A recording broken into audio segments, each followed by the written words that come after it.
Welcome back to smart money corner. And ఈ వీడియోలో one of the best performing fertilizer stock గురించి అయితే discuss చేద్దాం. అండ్ ఛానల్ని ఫస్ట్ టైం చూస్తున్న వాళ్ళైతే తప్పకుండా సబ్స్క్రైబ్ చేయండి and please try to join Telegram channel. And come to Indian fertilizer industry చూస్తే కనుక Indian fertilizer industry market size అయితే 1.4 ట్రిలియన్గా ఉండనుంది 2032 అనేది ఒక estimation.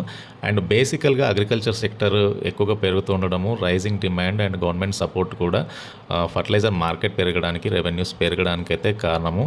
And fruit and vegetable production అనేది ఎక్కువ శాతం గ్రో అయ్యే ఛాన్స్ కూడా ఉంది ఇండియా లాంటి కంట్రీస్లో.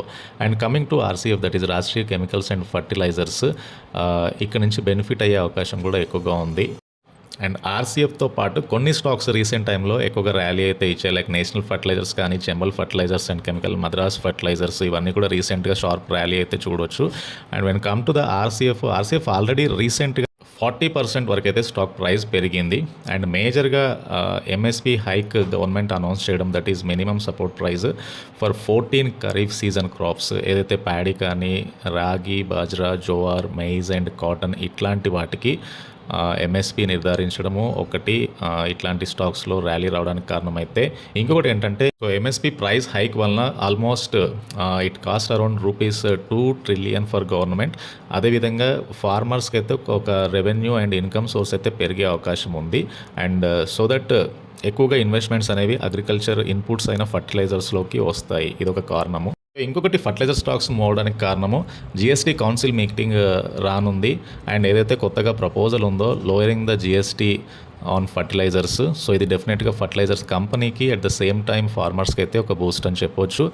And early arrival of monsoon, ఇది కూడా అగ్రోకెమికల్ కంపెనీస్ స్టాక్స్ గెయిన్ అవ్వడానికి ఇంకొక కారణము. అండ్ ఏదైతే సెవరల్ రీజన్స్లో ఆల్రెడీ మాన్సూన్ స్టార్ట్ అయ్యాయి, లైక్ మహారాష్ట్ర కానీ, గుజరాత్ కానీ, రాజస్థాన్లో, so that this definitely impact fertiliser stocks. And come to RCF, that is Rashtriya chemicals and fertilisers limited. Valuation ఒకసారి చూద్దాం. Company around 11,000 crore market cap ఉన్న company. Presently stock is trading around 200. And 52 week low నుంచి stock అయితే double అయింది. కొద్దిగా expensive దగ్గర కనబడుతుంది. PE is around 59గా ఉంటే బుక్ వాల్యూ ఈజ్ అరౌండ్ 83.5గా ఉంది. సో బుక్ వాల్యూతో కంపేర్ చేస్తే సో స్టాక్ అయితే రీజనబుల్ ట్రేడ్ అవుతుంది. And come to return on equity 4.24% ఉంది. And ROC is around 6%. And come to RCF stock price చూడండి. Last 1 year నుంచి stock అయితే almost double అయింది.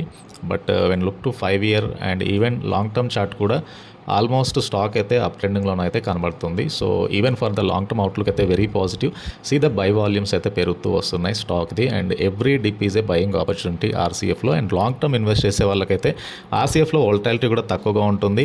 And company even dividend paying company. And company healthy dividend payout 30.3% ఉంది. So dividend very strong and very good dividend paying company.